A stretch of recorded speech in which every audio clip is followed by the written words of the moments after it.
थे सौरमंडल का, है ना। तो सबसे पहली बात तो ये है कि जो ब्रह्मांड है उसकी उत्पत्ति, उसका जन्म, ये पूरा यूनिवर्स है, इसका जन्म 13.7 अरब वर्ष पहले हुआ था। मतलब 13.7 अरब वर्ष पहले इस पूरे यूनिवर्स का क्या होता है, जन्म होता है।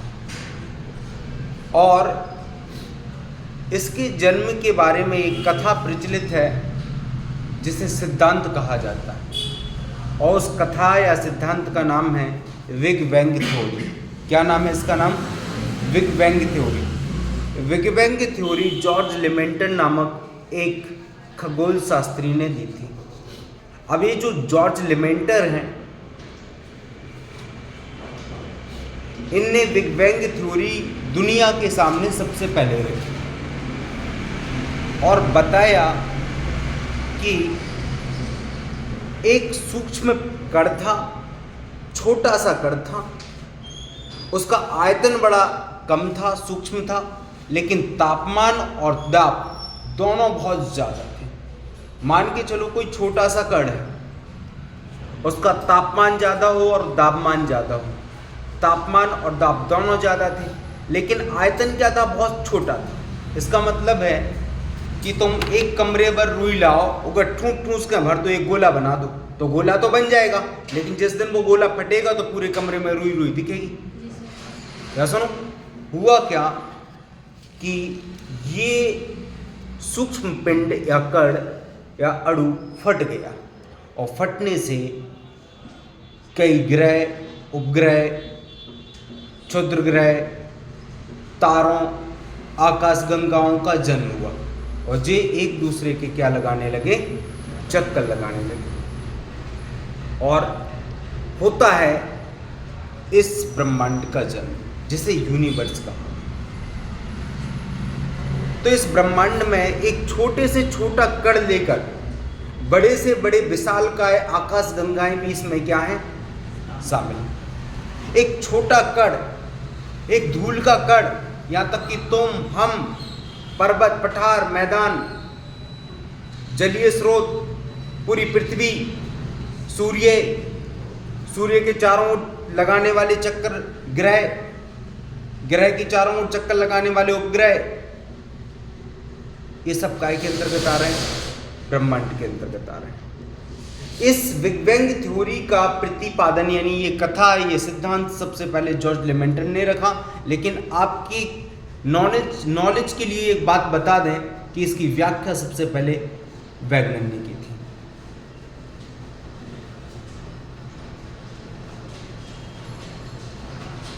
इसके बाद हम लोगों ने पढ़ा था क्या बेटा? सौरमंडल। सौरमंडल, मंडल शब्द जो है वो बहुवचन का द्योतक है। मंडल शब्द किसका द्योतक है? बहुवचन का द्योतक है। अब बहुवचन क्या होता है? एक या एक से अधिक चीजें हों, एक से अधिक चीजें जहां हों, दो या दो से अधिक चीजें हों, वहां क्या बनता है? बहुवचन बनता है। जैसे मंडल, ऋग्वेद मंडलों का क्या है? समूह है। ऋग्वेद में कितने मंडल हैं? 10 मंडल। उसी प्रकार सौरमंडल, सौर मतलब सूरज, और मंडल मतलब सूरज के चारों ओर के ग्रह। तो सौरमंडल को सौर परिवार भी कहते हैं। क्या कहते हैं? सौर परिवार भी कहते हैं। इस सौर परिवार का मुखिया कौन है? सूर्य है। देखो बेटा, हर परिवार का कोई ना कोई मुखिया होता है। तुम्हारे घर का भी मुखिया होगा, और मुखिया क्या होता है? मुखिया पे ही पूरा घर क्या होता है? डिपेंडेड होता है, निर्भर होता है। तो जितने भी ग्रह हैं प्रकाश के लिए, ऊष्मा के लिए किस पर निर्भर है? सूर्य पर निर्भर है, क्योंकि सूर्य क्या है? सेंटर में स्थित है और एक तारा है। समझ रहे? सूर्य के चारों ओर चक्कर लगाने वाले आकाशीय खगोलीय पिंडों को ग्रह कहते हैं। क्या कहते हैं? ग्रह कहते हैं। इनकी संख्या 8 है।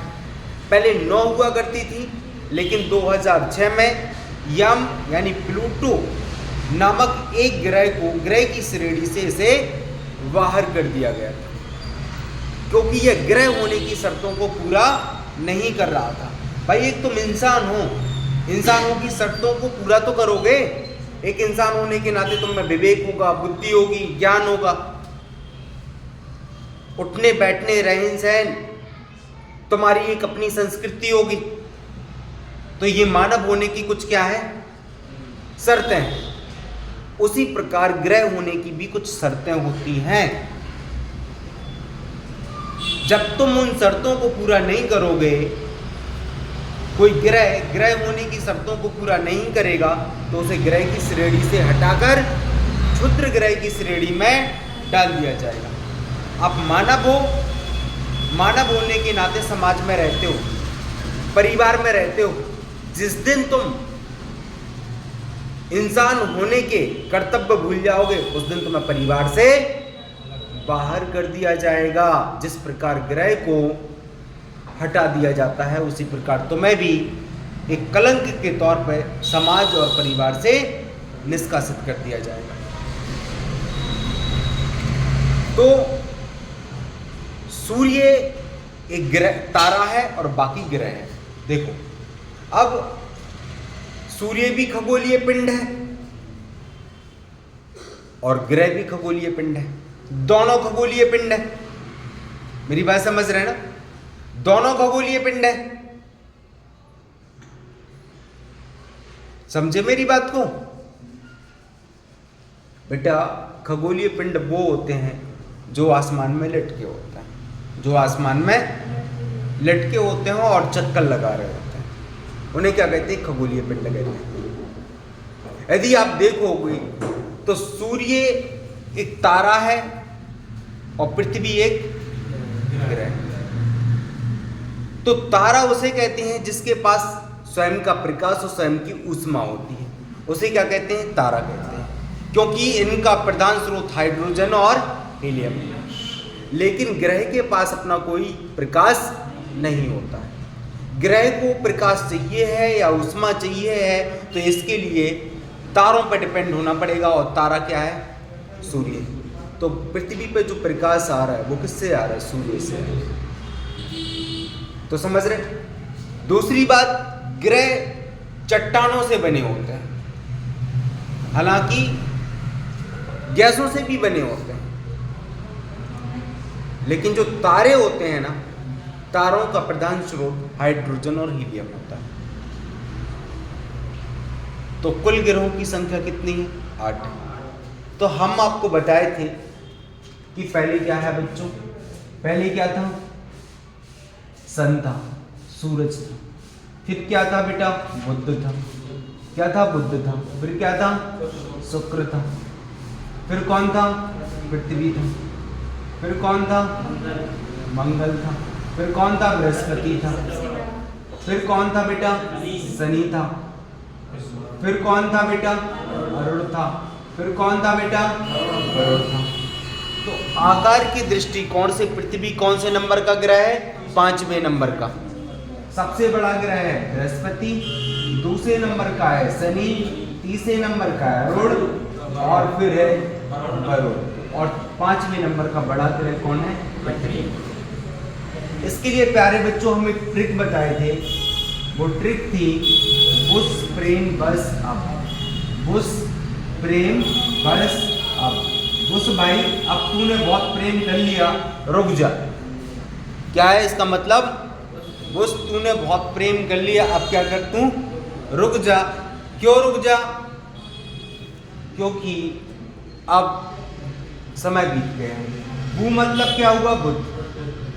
तो सूर्य के सबसे निकट कौन है बेटा? बुध। और बुध क्या है? सबसे छोटा ग्रह। सा मतलब क्या हुआ? शुक्र। शुक्र दूसरे नंबर का ग्रह है, सूर्य से बढ़ती हुई दूरी में। प्रे मतलब पृथ्वी। मां मतलब मंगल। मंगल को कहते हैं लाल ग्रह। बा मतलब बा का मतलब क्या हुआ? बृहस्पति। क्या हुआ? बृहस्पति। सा मतलब शनि। आ मतलब अरुण और बा मतलब। तो टोटल ग्रह कितने हुए प्यारे बच्चों? 8। इसमें से प्रथम जो 4 ग्रह हैं ये लगभग पृथ्वी के समान है। ये क्या है? सब इनकी स्ट्रक्चर कैसा है बेटा? पृथ्वी के समान है। इसी कारण को पार्थिव ग्रह कहते हैं। क्या कहते हैं? पार्थिव ग्रह कहते हैं। इन ग्रहों का सिस्टम जो है वो कैसा है? लगभग पृथ्वी के जैसा है। इसी कारण को क्या कहा जाता है? पार्थिव ग्रह कहा जाता है। या इन्हीं को कहते हैं आंतरिक ग्रह। काय अंदर की ओर है, काय की ग्रह है? आंतरिक। हम लिखा चुके थे इसके पहले। इसके बाद जो 4 ग्रह तुम्हें दिखाई दे रहा है ये दूर है। ये जुपिटर, इनकी आकृति कैसी है? जुपिटर जैसी, जोवियन। इसी कारण को क्या कहते हैं? जोवियन ग्रह। क्या कहते हैं? जोवियन ग्रह कहते हैं या फिर बाहरी ग्रह कहते हैं, क्योंकि ये बाहर की ओर है। तो ये बात हम लिखा चुके हैं, डेप्थ में लिखा चुके हैं, काफी डीप जाके हम पढ़ा चुके हैं इसके बारे में। समझ रहे? अब हमें अगला चैप्टर क्लियर करना है। हमें क्या करना है? अगला चैप्टर पढ़ाना है। हेडिंग लगाओ उपग्रह। क्या लगाओ बेटा? उपग्रह।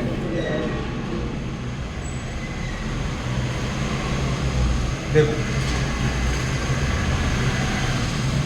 उपग्रह किसे कहते हैं? ऐसे खगोलीय पिंड जो किसी ग्रह के चक्कर लगा रहे हैं, किसी ग्रह के चक्कर लगा रहे हैं,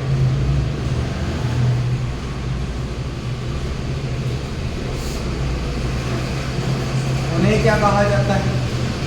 उन्हें उपग्रह कहते हैं। क्या कहते हैं? उपग्रह कहते हैं। ऐसे खगोलीय पिंड जो किसी ग्रह के चक्कर लगा रहे हैं उन्हें क्या कहते हैं? उपग्रह कहते हैं। क्लियर? तो सभी ग्रह के उपग्रह नहीं है, याद रखना। सभी ग्रह के क्या नहीं है? उपग्रह नहीं है। बुध का, शुक्र का कोई उपग्रह नहीं है। बुध का और शुक्र का क्या नहीं है? कोई उपग्रह नहीं है। तो अब देखो बेटा, पृथ्वी का उपग्रह क्या है बेटा?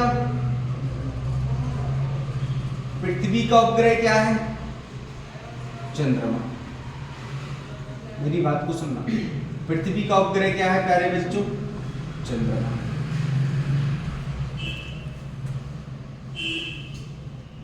जिसे कहा जाता है मून। क्या कहा जाता है जिसे? मून का चंद्रमा।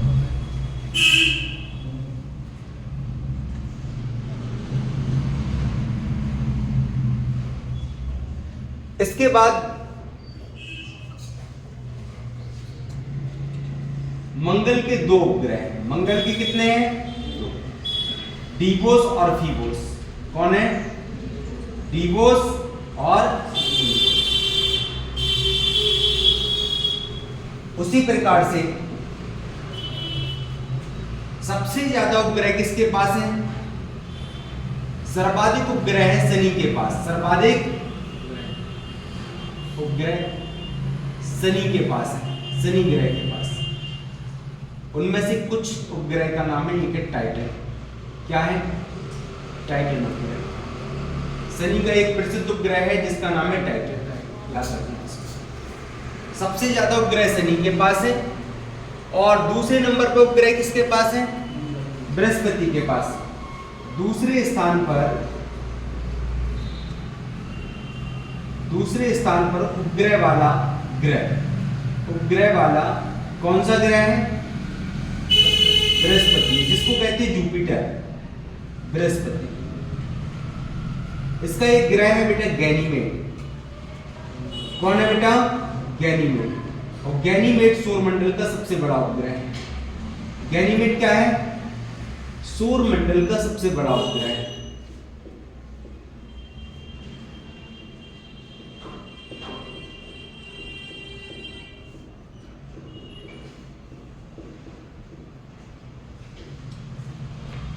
प्यारे बच्चों, गैनीमेड क्या है? सौरमंडल का सबसे बड़ा उपग्रह है।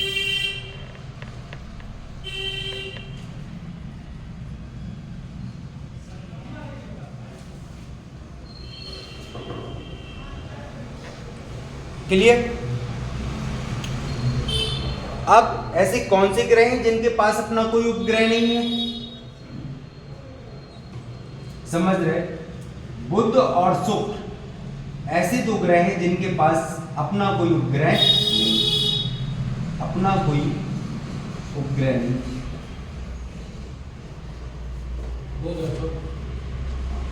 उपग्रह क्या होते हैं? ग्रहों के चक्कर तो लगाते ही हैं, साथ में ये सूर्य के भी चक्कर लगाते हैं, दोनों के चक्कर लगाते हैं। ऐसा नहीं है कि ये पृथ्वी का ही चक्कर लगा रहे हैं, अपनी धुरी का भी चक्कर लगा रहे हैं। क्लियर? तो इस बात को याद रखना, उपग्रह क्या है, क्लियर होगा।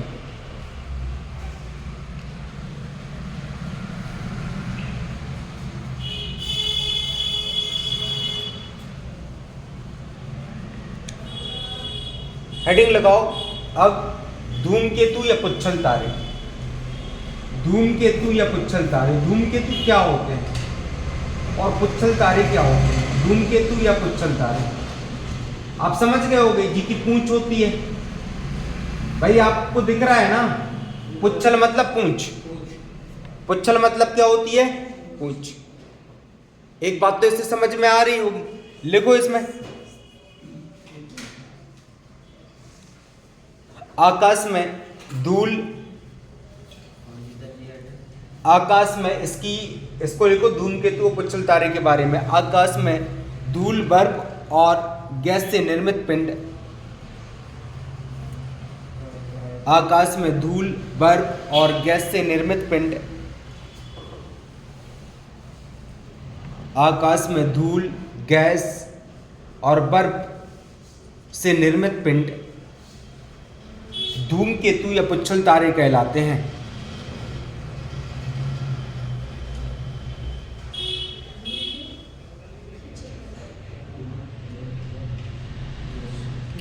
जिन्हें धूमकेतु या पुच्छल तारे कहते हैं,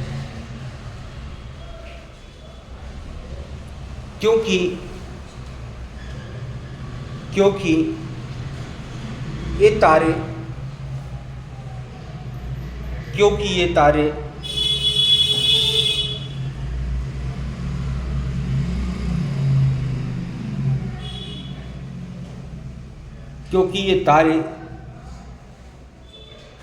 परवलयाकार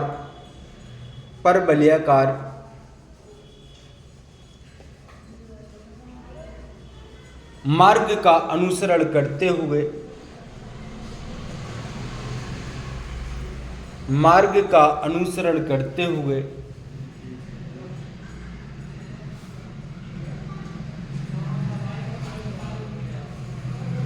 अनियमित गति से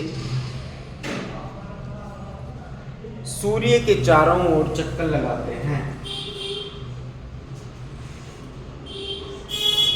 सूर्य के चारों ओर चक्कर लगाते हैं,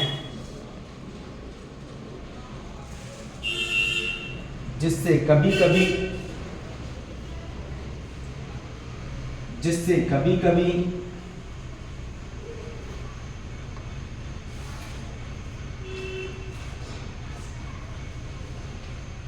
ये पिंड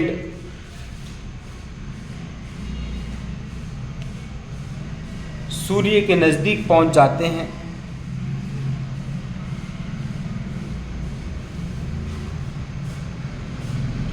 और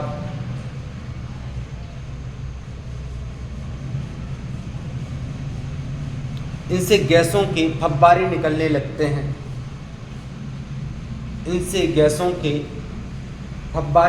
लगते हैं, और एक पूंछ बन जाती है।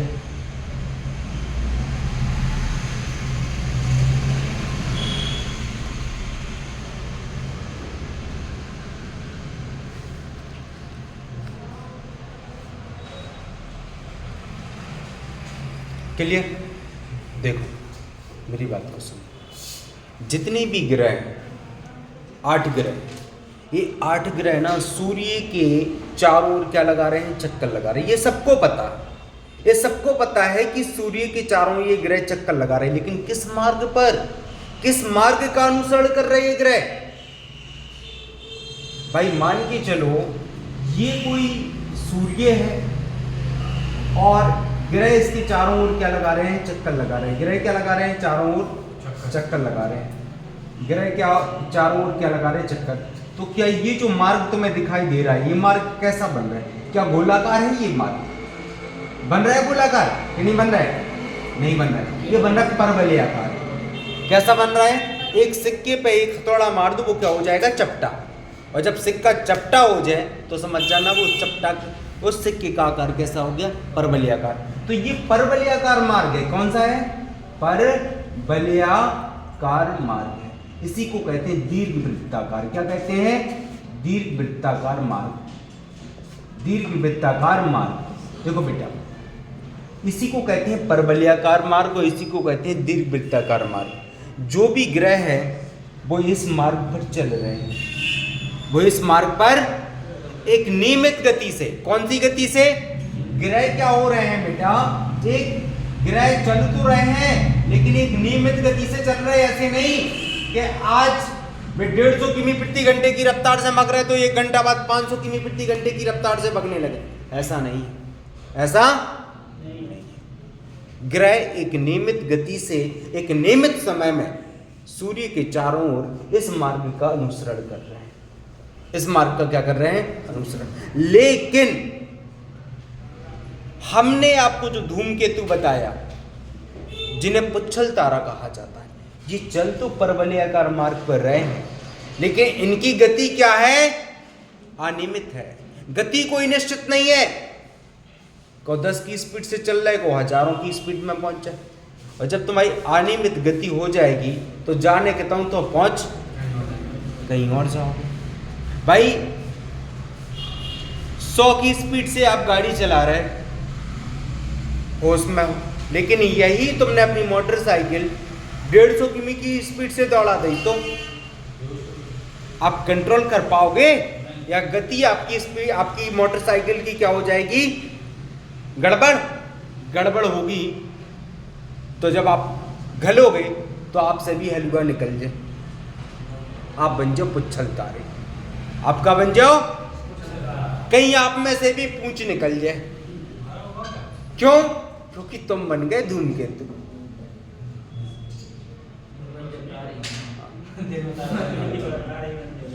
समझ रहे?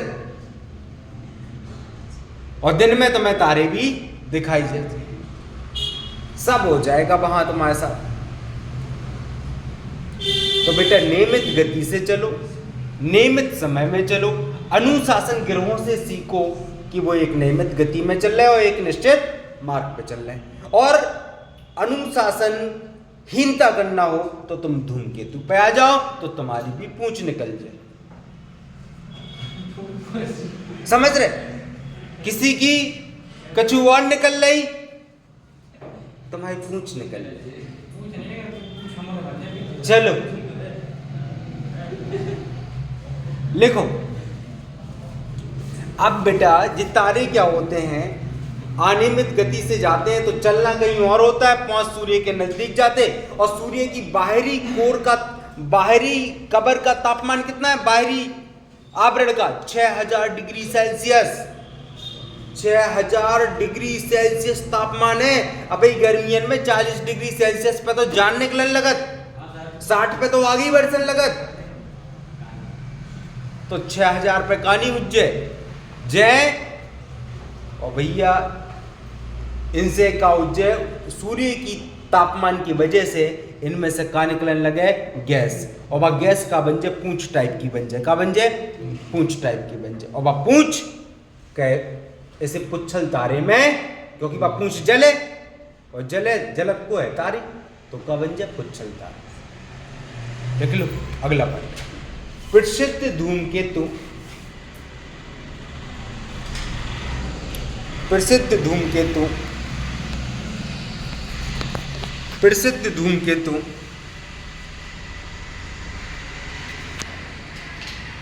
प्रसिद्ध धूमकेतु हैली धूमकेतु है। हैली धूमकेतु है।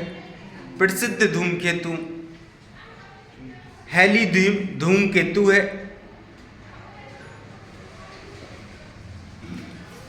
हैली धूमकेतु है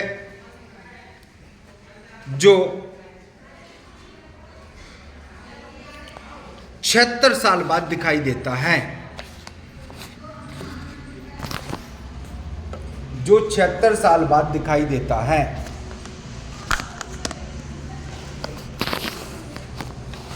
जो क्या देता है? 76 साल बाद दिखाई देता है।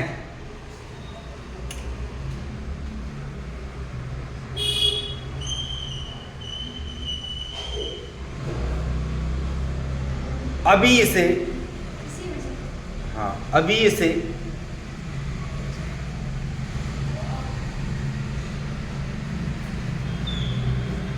कब देखा गया था? 1985 में। कब? क्या 62 में?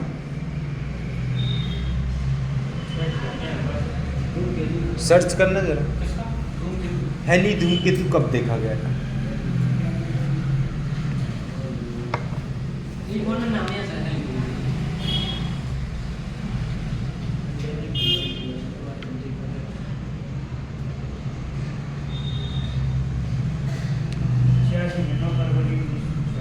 छियासी में देखा गया था। लिखो, अभी यह धूमकेतु 1986 में देखा गया था। अभी यह धूमकेतु 1986 में देखा गया था। भविष्य में यह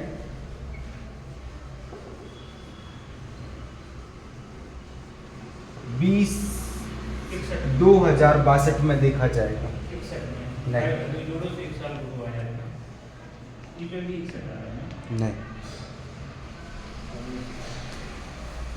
2062 में देखा जाएगा।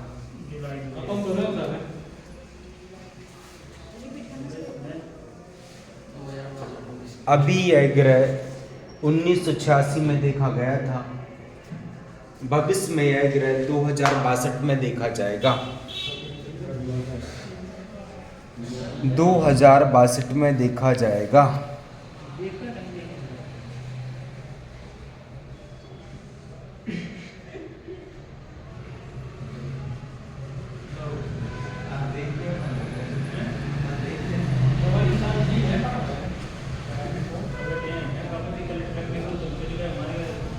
हेडिंग लगाओ, क्षुद्र ग्रह।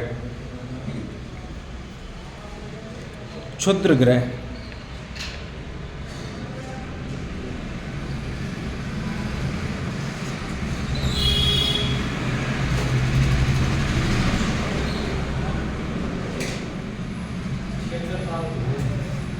क्षुद्र ग्रह, देखो क्षुद्र ग्रह क्या होते हैं, मेरी बात को सुनो।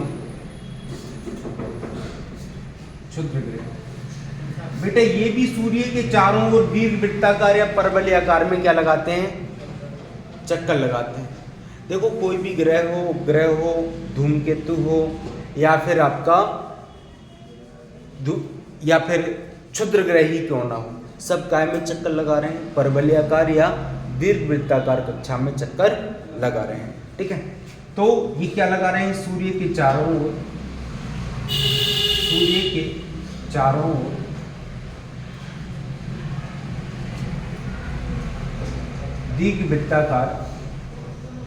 दीर्घवृत्ताकार या परवलयाकार मार्ग पर चक्कर लगा रहे हैं।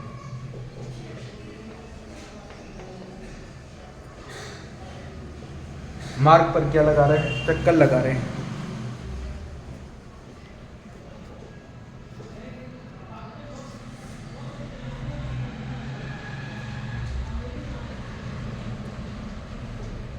देखो अगला पॉइंट, ये भिन्न भिन्न आकार के छोटे पिंड होते हैं। जरूरी नहीं कि इनका आकार एक जैसा हो, ये भिन्न भिन्न प्रकार के पिंड होते हैं। भिन्न भिन्न आकार के पिंड होते हैं।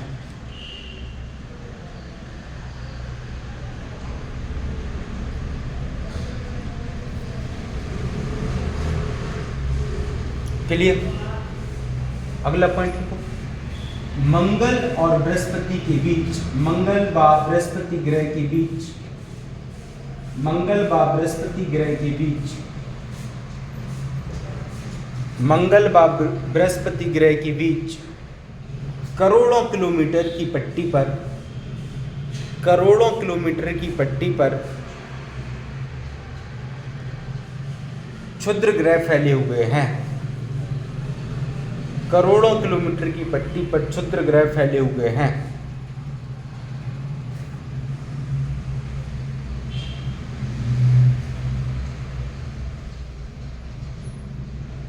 कभी आपसे पूछा जा सकता है कि जो क्षुद्र ग्रह हैं वो किन दो ग्रहों के बीच में पाए जाते हैं, तो आप क्या बताओगे? मंगल और बृहस्पति। आपसे पूछा जाए कि छल्ले किस बलय या छल्ले किस ग्रह के चारों ओर होते हैं? शनि के। इसकी खोज किसने की थी? गैलीलियो ने। ठीक है, ये भी पूछा जा सकता है। अरुण ग्रह की खोज किसने की थी? विलियम हर्शल ने। कब की थी? 1781 में।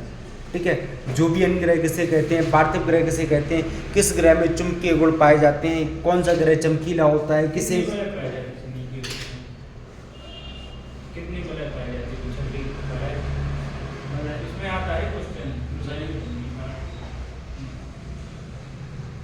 देखो,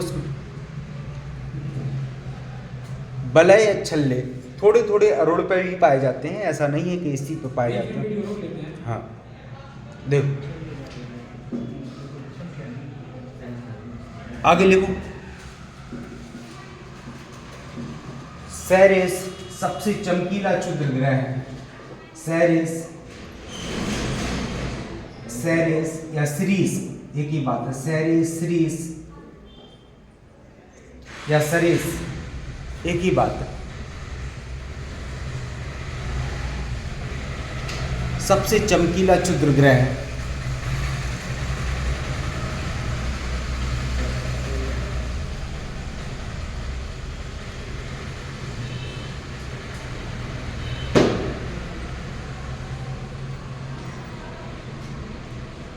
हेडिंग लगाओ उल्कापिंड। उल्कापिंड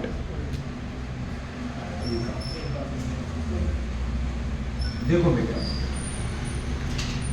कभी कभी आपसे क्वेश्चन ये भी पूछा जाएगा कि उल्कापिंड कहाँ पाए जाते हैं। तो जो उल्कापिंड पाए जाती है ये भी मंगल और बृहस्पति के बीच पाए जाते हैं। समझ रहे? क्षुद्र ग्रह भी पाए जा रहे हैं और उल्कापिंड भी पाए जा रहे हैं। देखो तो उल्कापिंड मंगल और बृहस्पति के बीच पाए जाते हैं।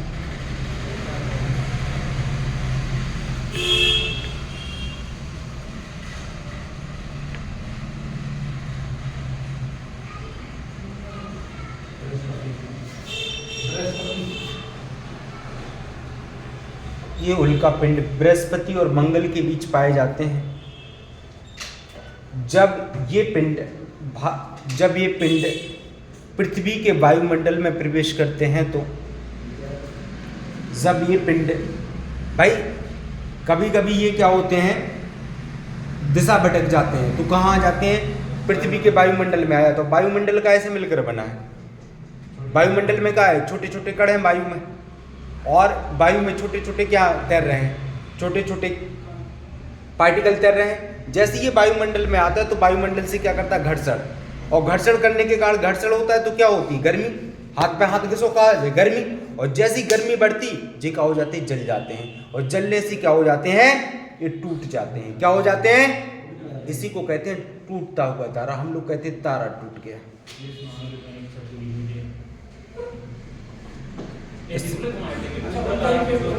देखो बेटा, तारा टूट रहा है भाई, घर्षण के कारण टूट रहा है। और तुम्हारी मनोकामना कैसे पूरी हो जाए? क्या पागलपंती है सब लोगों की, हैं? इसी को तो ही अंधविश्वास कहा गया है। साइंटिफिक सोच जनरेट करवाना है हम लोगों को। कहीं तारा टूट रहा है, मांगते हुए तारे से मांग लो, टूटते हुए तारे से मांग लो। 4 जूता मारो साले में जो मांगे, और फिर उसे कर्म का पाठ पढ़ाओ कि कर्म करो।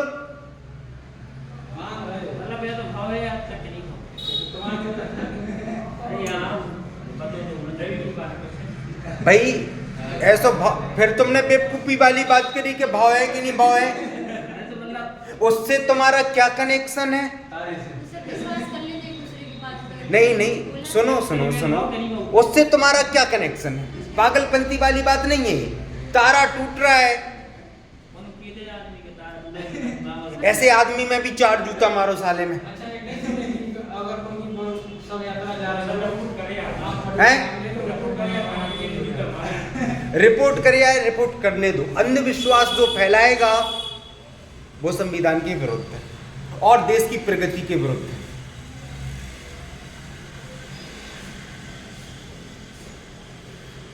तो जलते हुए आदमी से कछु मांग लो।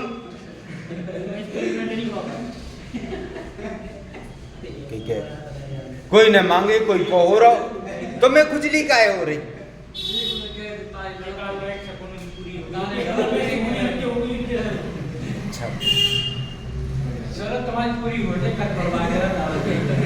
चलो लिखो,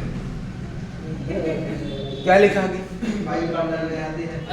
तो घर्षण के कारण ये, हाँ घर्षण के कारण ये, घर्षण के कारण ये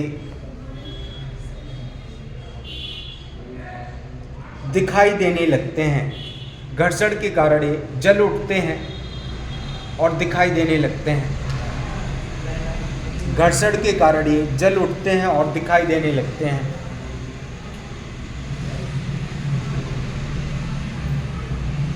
इसको ही टूटता हुआ तारा कहते हैं।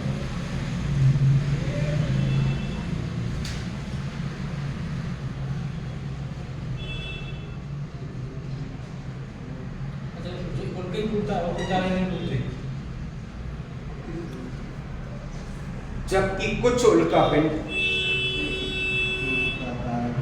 कुछ उल्कापिंड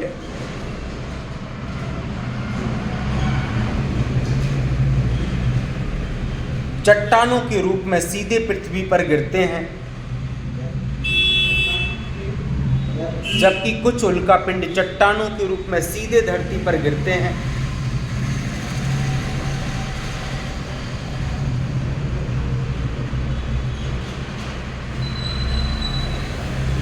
जिससे उस स्थान पर विशालकाय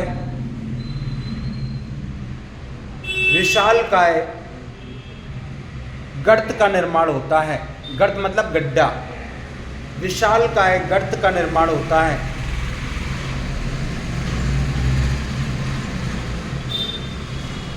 और उसमें वर्षा का जल जमा होने के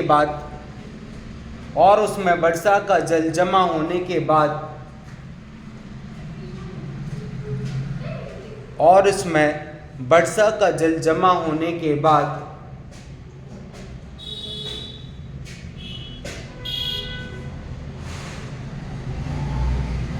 यह गर्त झील का रूप ले लेता है।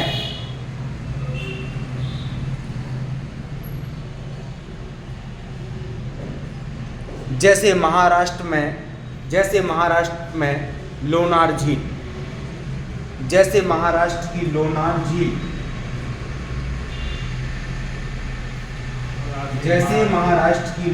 झील, क्या होता है? अब जो उल्कापिंड छोटो मोटो तो है नहीं है, हो सकत ललितपुर बराबर हो और वो सीधे ललितपुर पे गिर जाए तो ललितपुर नीचे नहीं धंस जाए, और तो क्या बन जाए? गड्ढा बन जाए। और जैसे ही गड्ढा भरे इसमें कहा जाए पानी आ जाए।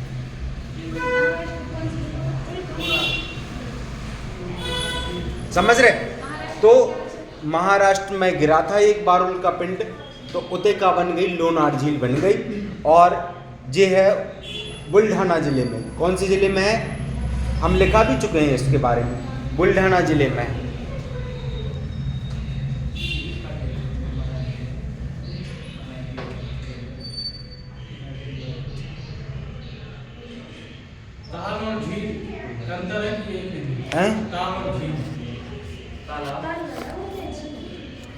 देखो, झील तलैया बराबर भी हो सकती है और सागर बराबर भी हो सकती है। आप उसे मानव निर्मित झील बोल सकते, कोई दिक्कत नहीं। जलाशय को आराम झील बोलने में कोई दिक्कत नहीं। क्लियर? ये टॉपिक खत्म हो गया। टाइम कितना हो गया देखो, हैं? 1:06 हो